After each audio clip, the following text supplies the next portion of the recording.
안녕하세요. 썰맘입니다. 사연 바로 시작합니다. 안녕하세요. 여러분은 운명을 믿으시나요? 이 질문을 드리게 될 줄 저는 예전엔 정말 몰랐습니다. 저는요, 운명 같은 건 믿지 않는 사람이었습니다. 그런데 딱 2년 사이에 제 인생을 통째로 뒤집어 놓은 일을 겪고 나서 어쩔 수 없이 믿게 됐습니다. 운명이라는 게 정말 있더라고요. 저는 어린 시절 부모님을 잃어버렸습니다. 6살이었습니다. 그날도 평범한 하루였어요. 부모님 손을 잡고 큰 집에 놀러 갔고 엄마는 금방 올게 하시며 장을 보러 나가셨죠. 그런데요, 그 금방이 제 인생에서 가장 긴 시간이 될 줄은 몰랐습니다. 엄마 보고 싶다 그 생각 하나로 어른들 몰래 밖으로 나갔습니다. 그게 제가 부모님을 마지막으로 본 순간이었어요. 큰 집을 나서자마자 길을 잃었고 사람들 사이에서 겁에 질려 울다가 집으로 가는 버스를 보곤 아무 생각 없이 어른들을 따라 탔습니다. 그렇게 저는 버스 기사님 손에 이끌려 보육원으로 가게 됐습니다. 너무 놀란 나머지 제 이름도 부모님 얼굴도 모두 잊어버렸습니다. 제가 기억하는 건 단 하나, 저와 꼭 닮은 언니의 얼굴뿐이었습니다. 그 얼굴 하나 붙잡고서 저는 버텼습니다. 언젠가 가족을 다시 만나면 부끄럽지 않은 사람이 되어 있어야지. 그래서 공부를 했습니다. 정말 죽기 살기로 했습니다. 보육원 아이로 고아로 살아가는 게 얼마나 팍팍한지 아시나요? 대학에 가고 싶어도 등록금이 필요했고 생활비도 필요했고 아플 틈도 없었습니다. 다행히 장학생으로 대학에 들어갔고 그때부터 정말 숨 쉴 틈 없이 살았습니다. 쟤는 왜 저렇게까지 해? 그런 말 많이 들었습니다. 그런데 저는요, 그렇게라도 살아야 했습니다. 부모님을 다시 만나게 된다면, 언니를 다시 만나게 된다면 나 이렇게 잘 살았어. 당당하게 말하고 싶었거든요. 그렇게 대학을 졸업했고 취직도 했고 남들처럼 사회생활도 시작했습니다. 그때까지만 해도 제 인생이 이 정도로 잔인해질 줄은 몰랐습니다. 이 사연은요, 썰맘 채널에 보내주신 실화사연입니다. 지금부터 나오는 이야기는 듣는 분들 마음이 조금은 아플 수도 있습니다. 그러던 중 저는 지금의 남편을 만나게 됐습니다. 대학교 선배 소개로 만난 사람이었는데요. 처음엔 정말 이렇게 착한 사람이 있을까 싶었습니다. 말 한마디 허투루 하지 않고 일도 성실했고 회사에서도 인정받는 사람이었죠. 이 사람이라면 가족이 되어도 되겠다.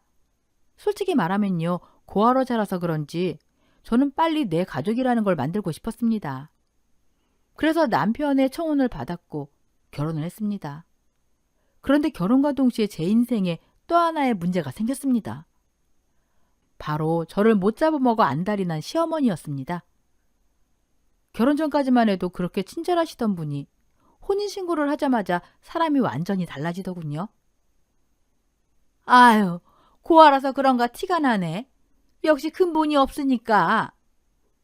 대놓고 무시하셨습니다. 그래도 그땐 남편이 제 편이었습니다. 엄마, 그런 말 하지 마. 내 아내야. 남편이 앞에서 막아주니까 그나마 버틸 수 있었습니다. 그런데 제가 아이를 낳고 나서부터 상황은 더 최악으로 흘렀습니다. 이유요? 제가 아들이 아니라 딸을 낳았기 때문입니다. 시어머니는 아이 낳은 날에도 오지 않으셨고 무려 6개월이 지나서야 마지못해 집에 오셨습니다. 그리고 아이 얼굴을 보자마자 입에서 쏟아낸 말이 이거였습니다. 아들도 아니고 고작 딸이야? 밥만 축내는 걸 낳아놓고 무슨 소용이 있다고? 늙어서 부모 봉양하고 돼 있는 건 다 남자가 하는 거야. 저는 아이를 안은 채로 벌떡 일어나 말했습니다. 어머니, 아이 앞에서 그게 무슨 말씀이세요? 요즘 누가 그런 걸 따져요. 딸들이 효도 더 잘해요. 그러자 비웃듯 코웃음을 치더군요. 그건 못난 것들이나 하는 변명이지. 세상이 아무리 변해도 아들이 최고야. 몸 회복되는 대로 바로 하나 더 가져. 아들 낳을 때까지 낳는 거야. 그때였습니다. 조용히 듣고 있던 남편이 처음으로 목소리를 높였습니다. 엄마, 당장 그만둬. 요즘 누가 그런 소리 해? 우리 아이 하나만 낳아서 키우기로 했어. 그리고는 시어머니를 똑바로 보며 말했습니다. 엄마가 자꾸 집사람이랑 내 자식 구박하면은 우리 집에 오지 마. 아무리 엄마라도 내 가족 힘들게 하는 사람은 필요 없어. 그 말 한마디에 저는 정말 이 사람 믿어도 되겠다 싶었습니다. 그래서 감사했고 그래서 버텼습니다. 그런데요, 누가 알았을까요? 저와 제 딸 편이 되어줄 거라 믿었던 남편이 그렇게 변할 줄은요. 세월이 흘러 딸아이가 초등학교 3학년이 됐을 무렵부터 남편이 달라지기 시작했습니다. 집에 늦게 들어오고 말수가 줄고 무엇보다 딸에게 너무 무심해졌습니다. 제가 느낄 만큼이었어요. 그래서 머릿속에 절대 떠올리고 싶지 않은 생각이 들기 시작했습니다. 설마 바람?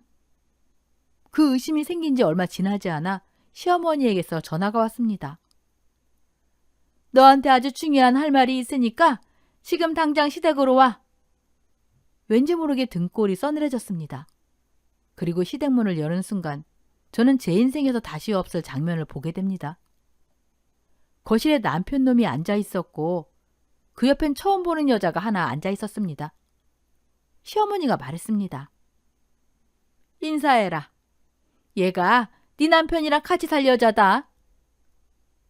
그 여자는요, 제가 보는 앞에서 아주 당당하게 남편 놈의 팔짱까지 끼고 있었습니다.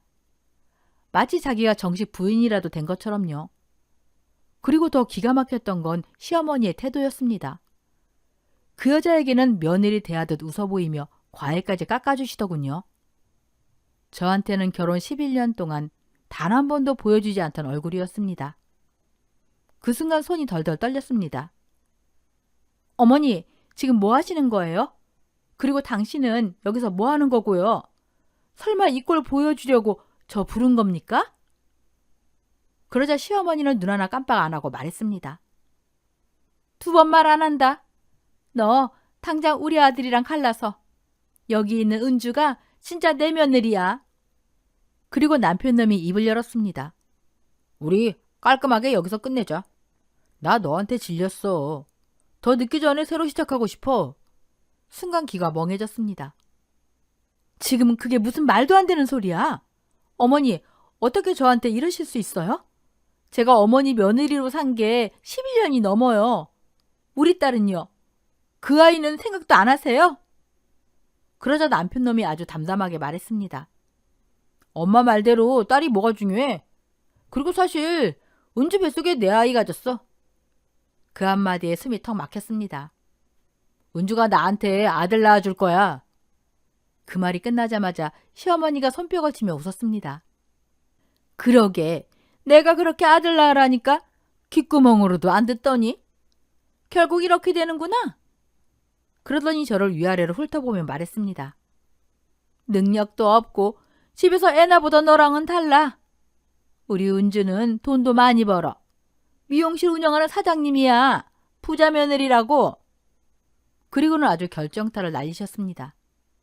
새 며느리는 나한테 떡두꺼비 같은 손주 낳아주겠다고 약속도 했어. 그러니까 순순히 좋게 말할 때 물러나. 아니면 아주 따끔한 맛을 보게 해줄 테니까. 그 순간 제 안에서 뭔가 완전히 끊어졌습니다. 남편 놈이 다른 여자 배에 아이를 만들었다는 말에 더는 망설일 이유가 없었습니다. 그래, 이 결혼 여기서 끝내자. 저와 제 아이까지 버린 남자, 돈 많다는 이유로 상간녀를 며느리로 떠받드는 시어머니. 저는 이 둘을 절대 용서할 수 없었습니다. 그래서 저는 시댁을 나가기 전 정말 마지막으로 그 집에서 있는 힘껏 폭발해버렸습니다. 시어머니, 남편, 그리고 상간녀까지 세 사람을 향해서 그동안 쌓았던 분노를 전부 쏟아냈습니다. 머리채가 오가고 고성이 터지고 집안은 아수라장이 됐죠. 그러자 머리를 붙잡은 시어머니가 이를 갈며 소리쳤습니다. 너 이거 폭행이야. 고소할 거야. 고소할 거라고. 그 말을 듣는 순간 저는 오히려 웃음이 나왔습니다. 해보세요. 어디 한번. 대신 고소하는 순간 내가 직접 남편 회사로 찾아가서요. 자기 가정 두고 바람 피운 거, 상간녀 임신시킨 거 전부 다 까발려 드릴게요. 회사 사람들, 거래처 모두 다 알게 해드릴 자신 있어요. 순간 시어머니 얼굴이 하얗게 질렸습니다. 아들 인생 망가질까봐 그제야 겁이 났던 거겠죠. 그 뒤로는 고소는커녕 찍소리 한번 못하더군요. 그날 저는 아무것도 들고 나오지 않았습니다. 하지만 대신 제 인생을 붙잡고 있던 마지막 족쇄 하나를 완전히 끊어내고 나왔습니다. 그날 이후 저는 바로 행동에 들어갔습니다. 남편 놈을 상대로 이혼 소송을 걸었고 시어머니, 남편, 상간녀 세 사람 모두에게 위자료 청구 소송까지 했습니다. 증거요? 차고 넘쳤습니다. 상간녀랑 살 테니까 이혼해달라는 협박 문자, 대놓고 바람 피운 정황, 임신 사실까지. 결과는 뻔했습니다. 저는 이혼했고 재산 분할을 받았고 위자료도 제대로 받아냈습니다. 딸의 양육권과 친권 전부 제 것이 되었습니다. 남편 놈은요, 상간녀랑 살 생각에 자기 딸에는 눈길조차 주지 않았습니다. 그렇게 모든 게 끝난 줄 알았습니다. 하지만 시련은 거기서 끝이 아니었습니다. 재산 분할과 위자료를 받기는 했지만은 고아인 제가 어린 딸 하나 데리고 새로 시작하기에는 현실이 너무 막막했습니다. 집을 구해야 했고 직장을 지켜야 했고 제가 가장이 되어 아이를 먹여 살려야 했습니다. 그때 결혼 전부터 친하게 지내던 친구가 말했습니다. 내가 가진 집이 하나 있어. 전세로 들어오는 건 어때? 그 친구는 집이 잘 살아서 부동산도 여러 채 가지고 있던 아이였습니다. 그래서 다세대 주택에 전세 계약을 하게 됐고 아무리 친구라도 저는 꼼꼼하게 확인했습니다. 그런데요, 작정하고 사기치는 사람은 피해갈 수가 없더군요. 이사하자마자 모든 게 드러났습니다. 그 집은 깡통 전세였고 친구는 부동산 업자와 짜고서 시세보다 몇 천만 원이나 비싸게 전세를 준 겁니다. 그리고는 연락을 끊고 잠적했습니다. 알고 보니 피해자는 저 혼자가 아니었습니다. 친구, 지인들, 심지어 친척들까지 줄줄이 당했습니다. 저는 다른 피해자들과 함께 그 친구를 경찰에 고소했습니다. 하지만 저는 그때 절망할 시간조차 없었습니다. 왜냐하면 그 와중에 저희 딸이 쓰러졌기 때문입니다. 학교에서 갑자기 코피를 흘리며 쓰러졌다는 연락을 받고 저는 정신없이 병원으로 달려갔습니다. 그리고 그곳에서 의사 선생님이 조심스럽게 말했습니다. 어머님, 아이에게 뇌종양이 있습니다. 순간 눈앞이 캄캄해졌습니다. 그 자리에서 쓰러질 뻔했습니다. 하지만 울고만 있을 수는 없었습니다. 어떻게든 제 딸을 살려야 했으니까요. 수술 날짜를 잡고 입원 준비를 하면서 현실이 다시 덮쳐왔습니다. 보험이 있긴 했지만 병원비, 생활비까지 감당하기에는 턱없이 부족했습니다. 전세금은 이미 사기를 당했고 수중에 남은 돈으로는 앞으로 얼마나 길어질지도 모를 치료비를 버틸 수가 없었습니다. 후유증이 생길 수도 있고 재활도 필요할 수 있었으니까요. 그때 저는 정말 처음으로 생각했습니다. 이번엔 정말 끝인가? 그렇다고 저는 절대로 시댁이나 이혼한 전 남편에게 손을 벌리고 싶지 않았습니다. 제 딸까지 버린 인간들에게 도움을 구하고 싶지 않았거든요. 그래서 저는 결심했습니다.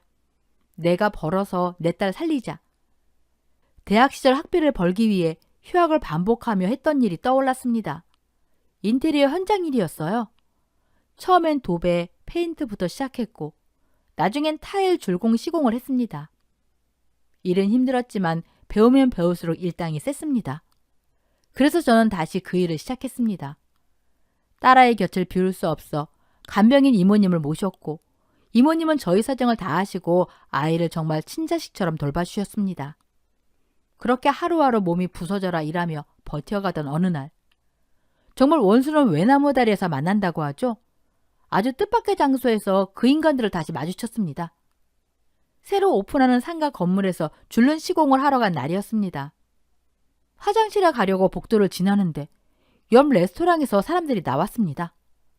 고개를 드는 순간 전 남편 그리고 상간녀, 거기다 시어머니까지 그 인간들은 저를 보자마자 비웃기 시작했습니다. 이혼하면서 나한테 재산 분할이니 뭐니 해서 돈 다 뜯어가더니 꼴이 그게 뭐야? 시어머니가 코웃음을 쳤습니다. 전세 사기 당했다더니 그래서 여기서 청소라도 하는 거야? 전 남편이 덧붙이더군요. 아이가 아프다던데 역시 여자애들은 약해. 그래서 내가 그때 이혼한 게 신의 한 수였지. 그리고는 눈을 가늘게 뜨고 말했습니다. 설마 내가 준 돈 다 쓰고 병원비 달라고 나한테 손 벌리려던 건 아니지?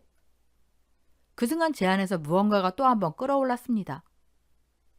야, 너 진짜 인간 아니야. 제가 이를 악물고 말했습니다. 더럽고 치사해서 너 같은 놈한테 도움받을 생각도 안 해. 그리고 네 자식이 아프다는데 지금 돈 이야기가 나오냐? 시어머니를 똑바로 보며 말을 이었습니다. 나중에라도 우리 딸 보고 싶다느니 그런 말 입 밖에 꺼내지 마세요. 국물도 없을 테니까. 그리고 결정타를 날렸습니다. 그리고 참고로 말하는데요. 나 너보다 돈 잘 벌어. 내 일당이 하루 40만 원이야. 전 남편이 코웃음을 쳤습니다. 거짓말하지 마. 나한테 미련이 있어서 괜히 잘 버는 척하는 거지? 저는 단호하게 말했습니다. 상간녀랑 살겠다고 처자식 버린 인간한테 내가 뭐가 아쉬워서? 정신 차려. 아들 타령하는 정신 나간 집안에 나는 다시는 발도 안 들여. 사람들 시선이 하나둘 모이자 그 인간들은 억울해하며 씩씩대더니 상간녀를 데리고 자리를 피했습니다. 그날 저는 알았습니다. 이제는 제가 그 인간들보다 훨씬 강해졌다는 걸요. 몸이 힘들지 않다면 거짓말이겠죠. 하지만 제가 벌어온 돈으로 딸아이 병원비를 걱정하지 않아도 된다는 게 너무 좋았습니다. 그렇게 버티던 어느 날 제 인생을 바꿀 큰 일이 하나 들어왔습니다. 잘 사는 부잣집의 부분 인테리어 공사였고 제가 맡은 건 타일 줄눈 시공이었습니다. 공사 규모가 커서 들어오는 돈도 컸고 주소를 받아보니 무려 300평짜리 대저택이었습니다. 이 정도면 한숨은 돌리겠다. 그렇게 저는 300평 대저택 앞에 섰고 초인종을 눌렀습니다. 누구세요? 예, 미리 연락드렸습니다. 타일 줄눈 시공하러 왔습니다. 네, 잠시만 기다리세요. 대문이 열렸고 저는 시공에 필요한 부자재를 들고 집 안으로 들어갔습니다. 잘가 꺼진 정원을 지나 현관을 넘어서자 저를 기다리고 있던 듯한 중년의 여성 한 분이 보였습니다. 가정부 아주머니처럼 보였습니다. 안녕하세요. 타일 줄눈 시공하러 왔습니다. 공사하는 곳이 어디일까요? 그런데 제 말이 끝나기도 전에 그분 얼굴이 순간 하얗게 질리더니 어머머! 그대로 뒤로 휘청 넘어지셨습니다. 아주머니! 저는 놀라 들고 있던 자재를 내려놓고 급히 달려가서 아주머니를 부축했습니다. 괜찮으세요? 어디 아프신 건 아니죠? 그러자 아주머니가 제 손을 덥석 붙잡았습니다.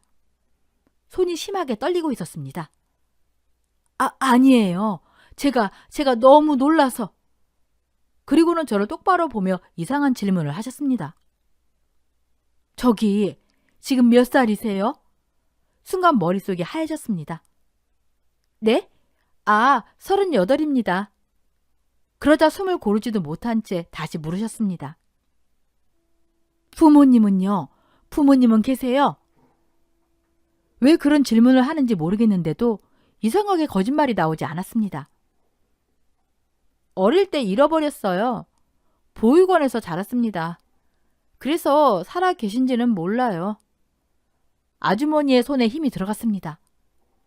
어릴 때 부모님을 잃어버리셨다고요? 네.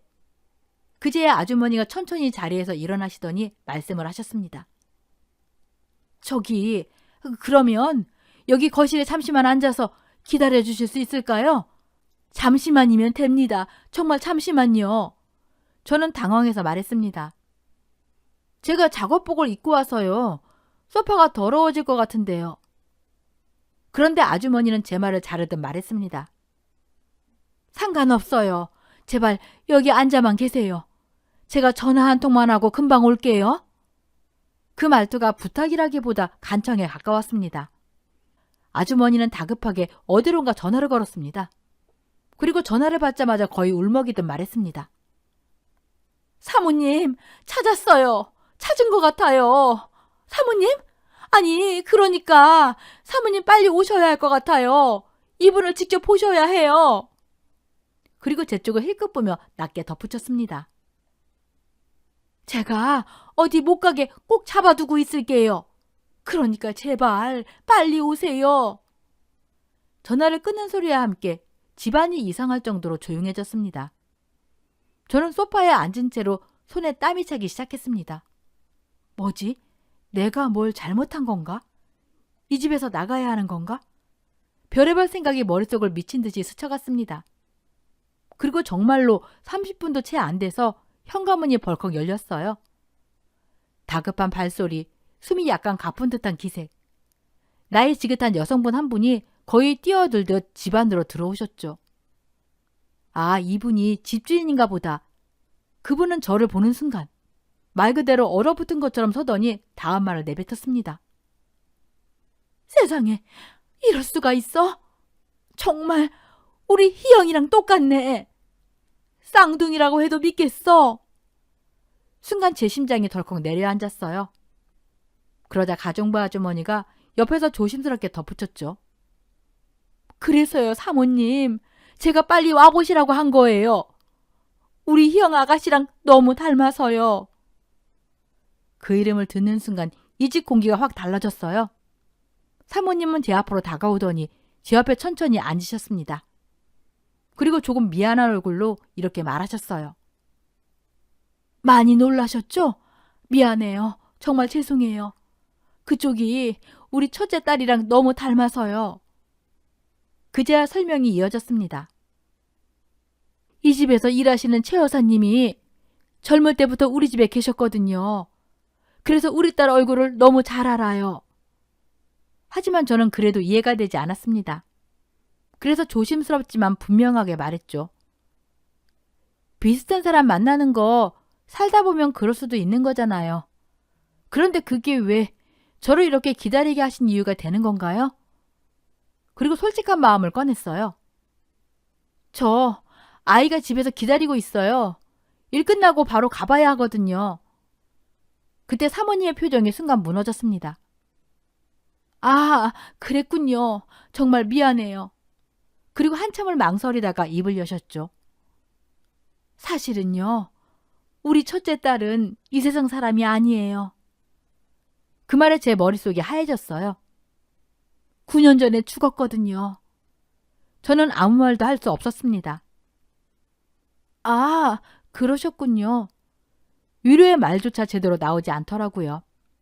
그런데 그 다음 말이 더 충격이었어요. 그리고요, 저한테는 딸이 하나 더 있었어요. 사모님은 제 손을 꼭 잡고 떨리는 목소리로 말을 이었어요. 그 아이를 아주 어릴 때 잃어버렸어요. 하루도 단 한 번도 잊어본 적이 없어요. 그리고 조용히 고개를 들며 말했죠. 그래서 지금도 찾고 있어요. 계속요. 제 심장이 점점 빨리 뛰기 시작했어요. 그 아이가 우리 첫째랑 연년생이었거든요. 밖에 나가면 사람들이 늘 그랬어요. 쌍둥이냐고요. 그 말 끝에 사모님은 저를 똑바로 바라보며 말했어요. 그런데 지금 우리 첫째랑 똑같이 닮은 그쪽이 제 앞에 나타난 거예요. 순간 숨이 막혔어요. 뭐라고요? 그러자 사모님은 이미 알고 있었다는 듯 말했습니다. 최 여사님이 아까 문자로 알려주셨어요. 그쪽도 어릴 때 부모를 잃어서 얼굴조차 기억 못한다고요.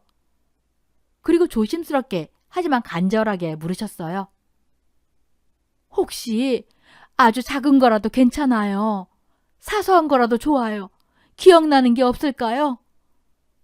그 순간 제 눈에서 눈물이 저도 모르게 흘러내리기 시작했습니다. 그리고 저는 한참을 망설이다가 떨리는 목소리로 입을 열었어요. 저도요. 어릴 적에 제 위로 언니가 한 명 있었어요. 사모님의 눈빛이 순간 흔들렸어요. 저랑 얼굴이 정말 많이 닮은 언니였어요. 부모님이 저희 둘을 데리고 밖에 나가시면요. 사람들이 늘 쌍둥이 아니냐고 물어봤어요. 그 말에 사모님의 손이 제 손을 더 꽉 잡았습니다. 언니랑 자주 싸우긴 했어요. 그래도요, 정말 잘 놀아줬어요. 그리고 제가 평생 잊지 못하는 기억 하나를 꺼냈어요.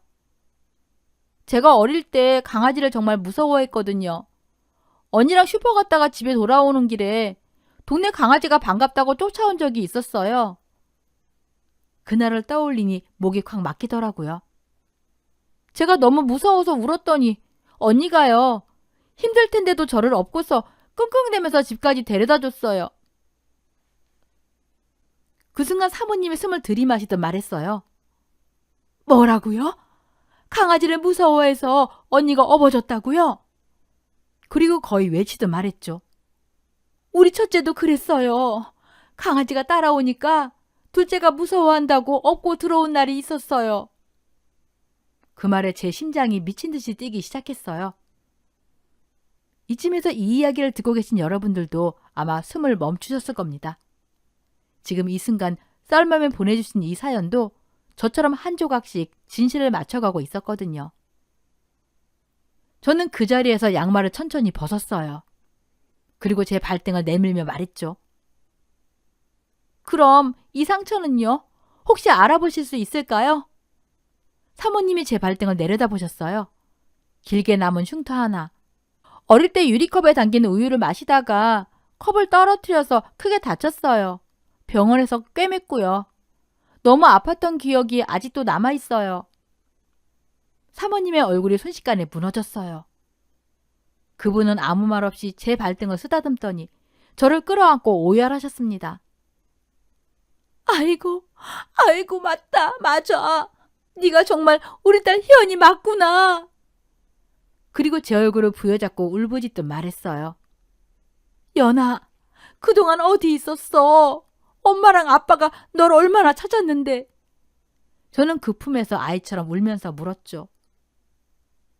그럼 사모님이 정말 제 엄마 맞아요? 제 진짜 이름이 희연이었던 거예요? 사모님은 울면서 고개를 끄덕였어요. 그래, 네가 우리 딸 희연이야. 강아지 무서워서 언니가 업어줬던 것도, 발등에 난 그 상처도 전부 다 우리 딸 희연이 이야기야.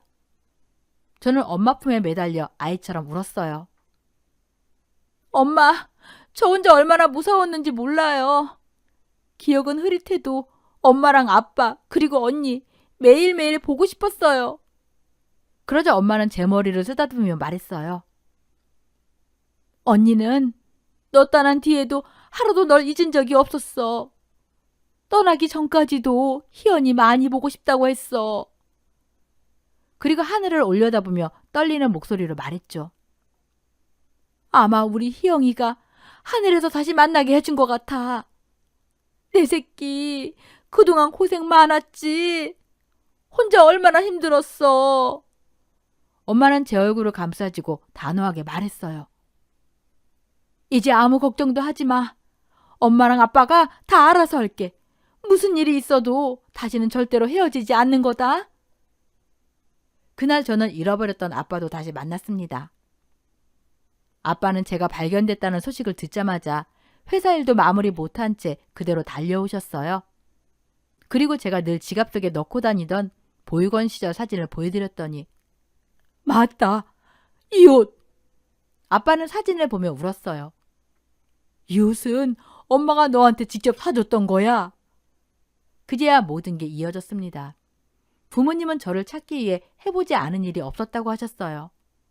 전단지를 돌리고 경찰서를 다니고 수소문하고 포기하지 않고, 그리고 그렇게 우리는 9년 만에 다시 가족이 되었습니다.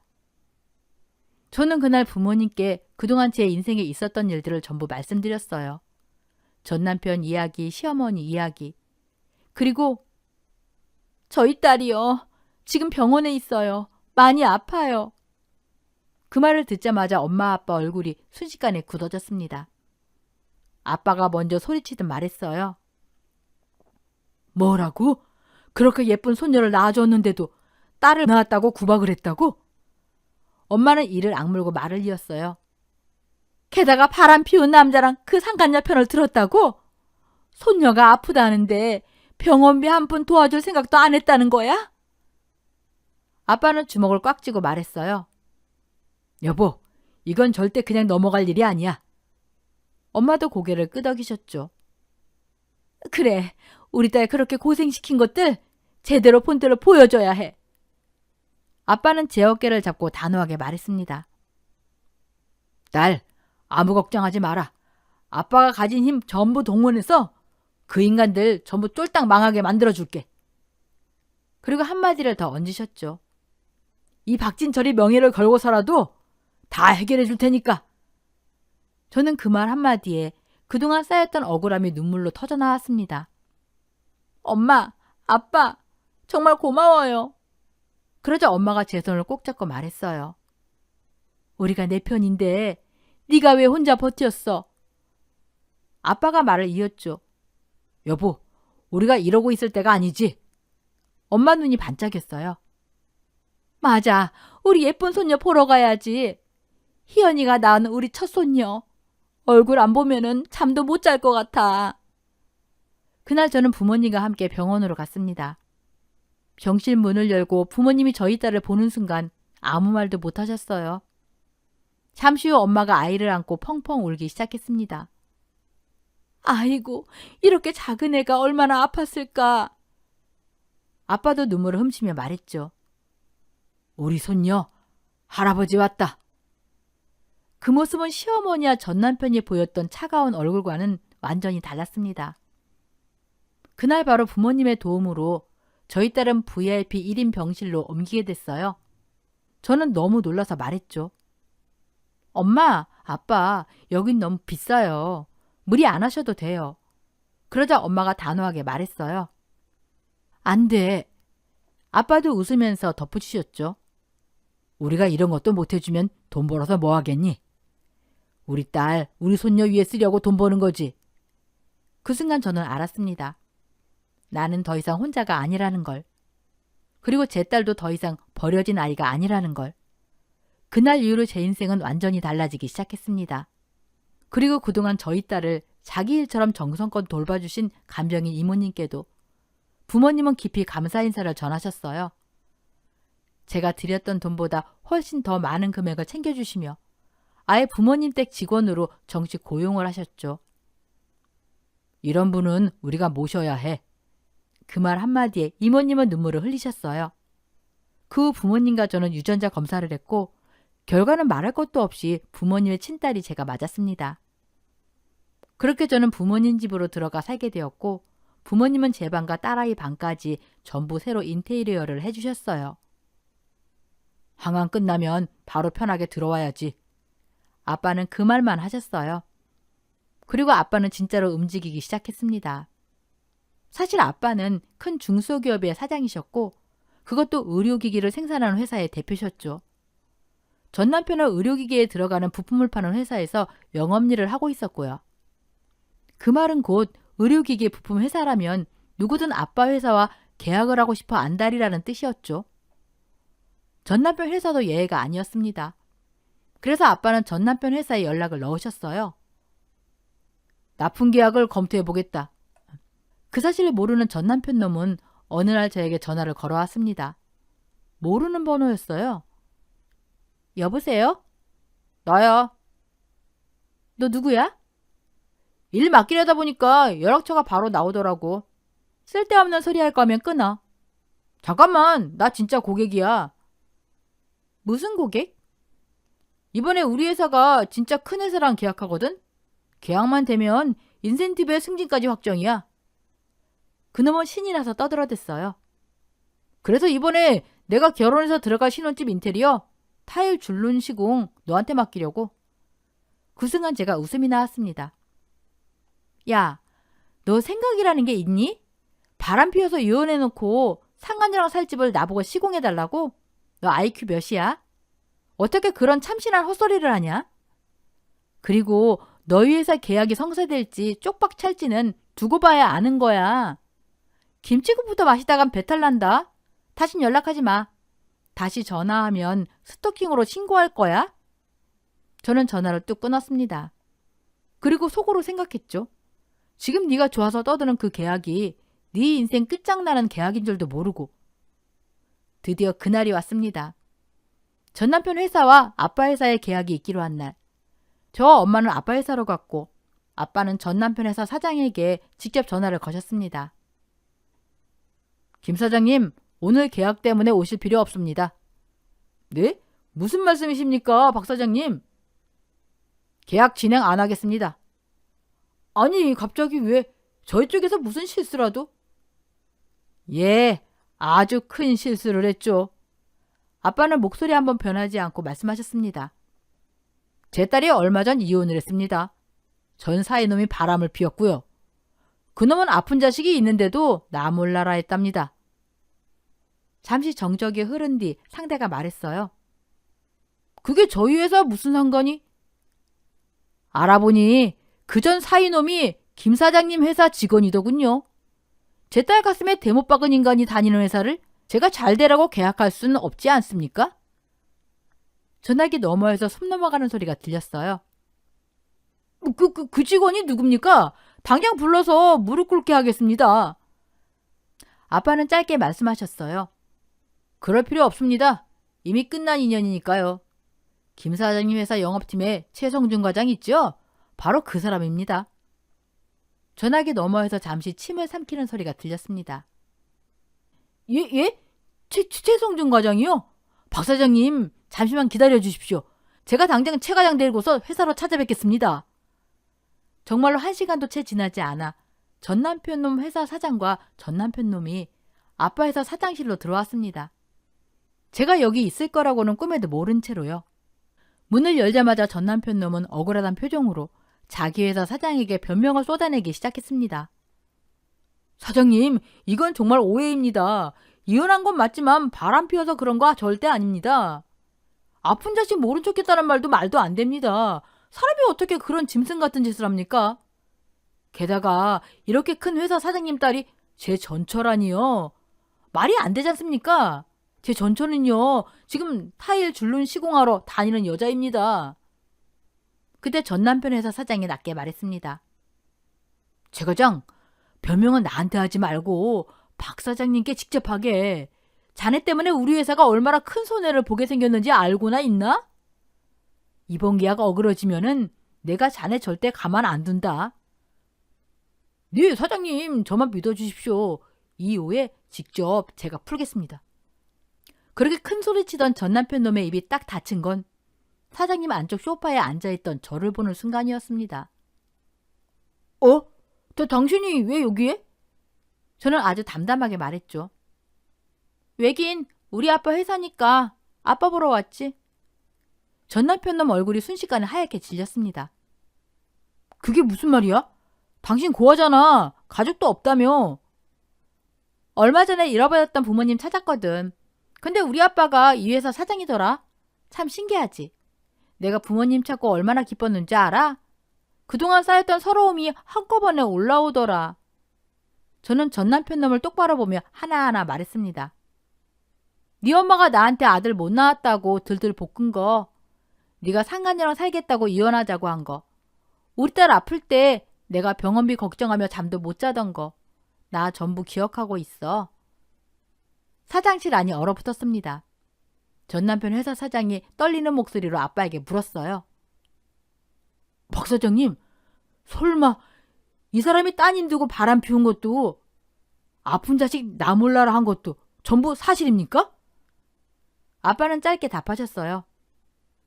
네, 전부 사실입니다. 그 순간 전 남편 놈은 그 자리에서 무릎을 꿇었습니다. 사장님, 잘못했습니다. 제발 한 번만 기회를 주십시오. 제가 미쳤습니다. 집사람이 이런 분인 줄 알았으면 바람도 안 피웠고 딸한테도 잘했을 겁니다. 그 말에 저는 소름이 돋았습니다. 전 남편 회사 사장이 소리쳤어요. 입 다물어. 자네 때문에 회사 명예가 바닥에 떨어졌다. 중요한 계약도 날리고 바람까지 피운 인간을 우리 회사에 둘 수는 없어. 당장 사표 써. 아니, 오늘부로 해고야. 안 됩니다. 사장님, 제발. 이 나이에 잘리면 어디 가라고요. 그러더니 전 남편 놈은 저를 향해 귀여우듯 말했습니다. 나 결혼 취소할게. 상간녀랑 결혼 안 해. 당신한테 갈게. 우리 다시 재혼하면 나 사위 되는 거잖아. 자기 아이를 임신한 여자마저 버리겠다는 말. 그 순간 저는 분노보다 혐오가 먼저 올라왔습니다. 이 인간은 끝까지 인간이 아니구나. 그래서 저도 모르게 전 남편 놈의 뺨을 향해 손이 올라갔습니다. 그런데 그 순간 제 손보다 더 빠르게 움직인 사람이 있었습니다. 아빠였어요. 아빠는 아무 말 없이 전 남편 놈 앞으로 성큼 다가가더니 주저없이 정면으로 싸대기를 날리셨습니다. 이 정신 나간 놈아! 감히 그 더러운 입으로 누구랑 재혼을 하겠다고 떠들어? 내 딸이랑 결혼해 있는 동안 다른 여자랑 바람 피우고 그 여자 배까지 불러놓은 놈이, 내가 너 같은 인간한테 세상에서 제일 귀한 내 딸을 다시 맡길 것 같아? 너는 자격도 없어. 우리 손녀딸 아빠 될 자격도! 아빠의 목소리는 사무실 전체를 울릴 만큼 분노로 떨리고 있었습니다. 다시 우리 앞에 한 번만 나타나 봐. 그땐 내가 대한민국에서 네가 발붙이고 살 수 없게 만들어줄 테니까. 그런데 전 남편 놈의 고난은 거기서 끝이 아니었습니다. 제 옆에서 그 모든 상황을 말없이 지켜보던 사람이 있었거든요. 엄마였습니다. 엄마는 조용히 자기 핸드백을 들어올리더니 다음 순간 전 남편 놈을 향해 미친 사람처럼 달려들었습니다. 이 미친놈아! 이 죽일 놈아! 우리 딸 두고 바람 피운 것도 모자라서 아픈 내 손녀딸을 나 몰라라 해? 너희 엄마가 우리 딸 괴롭힐 때 넌 도대체 뭐하고 있었어? 이 썩을 놈아! 내가 감방 가는 한이 있더라도 오늘 너는 내가 끝장낸다. 너 죽고 나 죽자.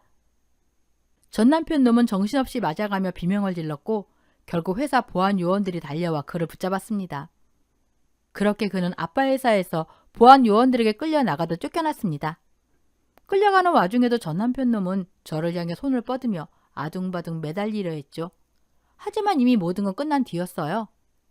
그날 이후 전 남편 놈은 정말로 다니던 회사에서 해고됐고 가정을 두고 바람 피운 일, 아픈 딸을 외면했던 일들이 업계에 소문처럼 퍼지면서 그쪽 바닥에서는 다시는 발도 붙이지 못하게 됐다고 하더군요. 그리고 얼마 뒤 전 남편과 시어머니가 제 마음을 돌려보겠다며 집 앞을 배회하다가 스토킹으로 경찰에 잡혀갔습니다.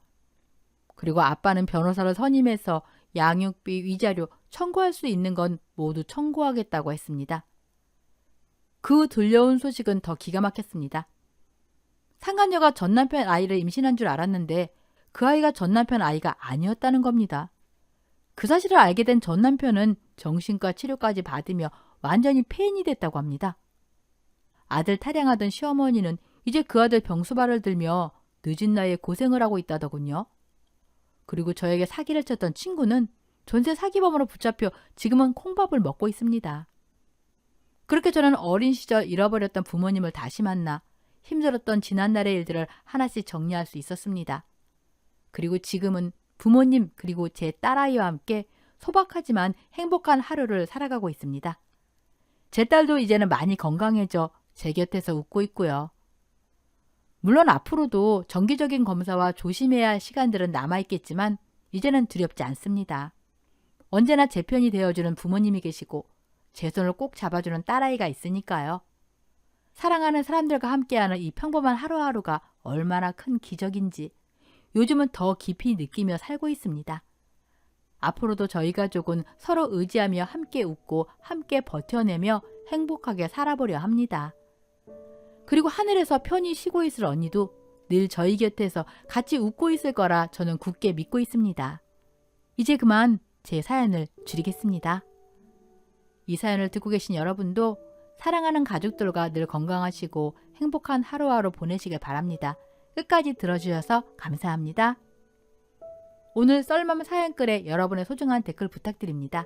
그리고 어디서 사연 듣고 계시는지, 연령대는 또 어떻게 되시는지 안부도 부탁을 드립니다. 그럼 오늘 사연도 함께 읽어주셔서 감사합니다.